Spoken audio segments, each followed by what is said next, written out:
Well, I think we should jump into our shit we couldn't make up. First on my list would be Joe Maddon being Joe Maddon. He's reached Oof. peak. This He's reached peak Joe Maddon this week. this was interesting.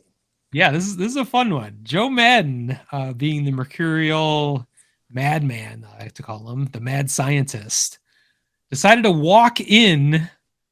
Decided to walk in a run. Walked Corey Seager of the Yeah. Rangers with the bases loaded, and had the baseball world ablaze with confusion, with what the fuck are you doing?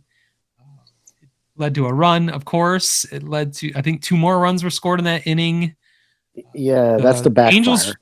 the Angels were losing at the time, and they were losing by even more. But somehow, eventually, the Angels won the game. So the question remains: was Joe wrong, or was he right? And this is what's fascinating. It's always been the case with Joe Maddon, who has always thought outside the box, which I've always appreciated. But it's almost impossible to defend this idea specifically, especially when he described his thought process after the game as essentially he wanted to shake things up for the team. Like when he made the decision to walk, of course, Seager's a fine player, but he is not 2003 Barry Bonds.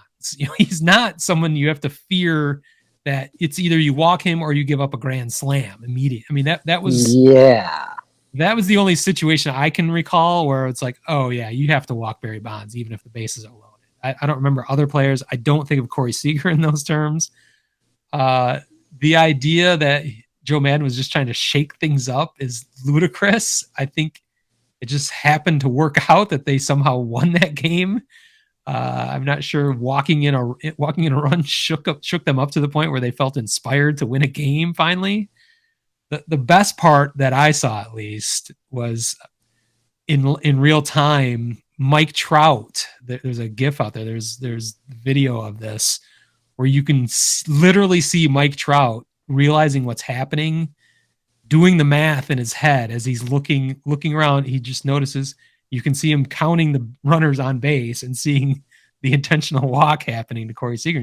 You can see his reaction, like, what the fuck just happened? Why is this happening? But just to see him doing the math and trying to figure out what's going on, you can see his thought process. It's just Yeah. priceless. So I mean, the main in both cases, the 2003 Barry Bonds and in the Joe Maddon case, both teams that did the bases loaded walk won.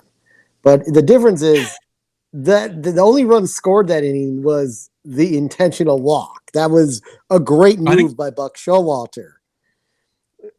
In the case of Joe Maddon, it I to me see. backfires because the idea is you walk that guy because you can get the next guy to roll into a double play or whatever you Yeah, needed to get out of that inning. And that is not what happened. And I no. agree with everything you said. I think it was a terrible move. It was like what happened a lot with the Cubs at times. You kind of win, and even with the White Sox, like with some stuff with La Russa last year, you win in spite of your managerial Well, decisions.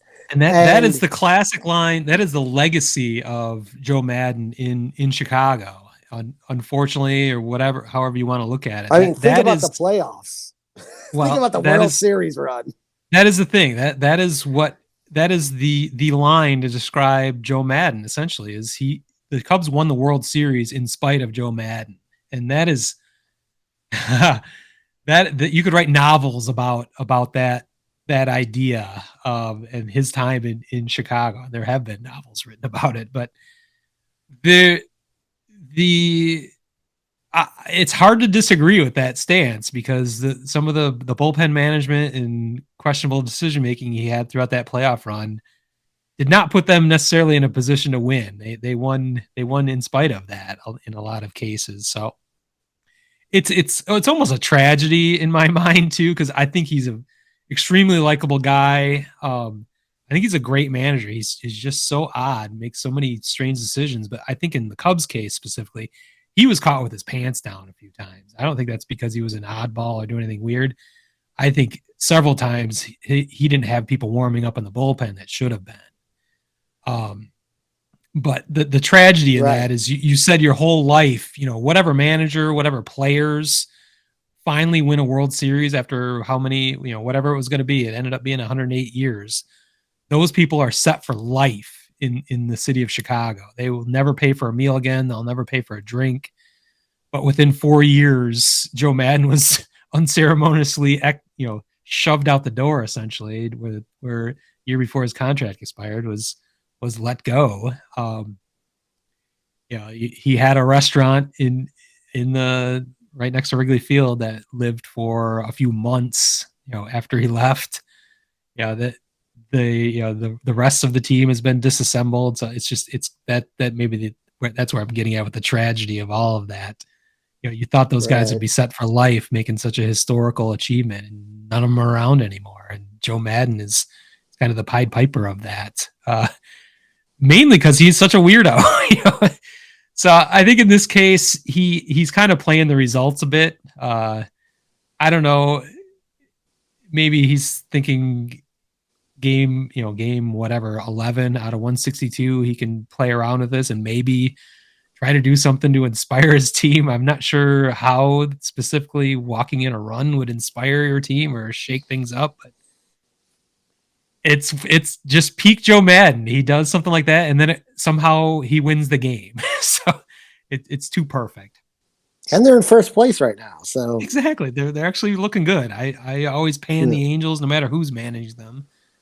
Their pitching seems to always fall short, but somehow they're doing quite well in a pretty good division.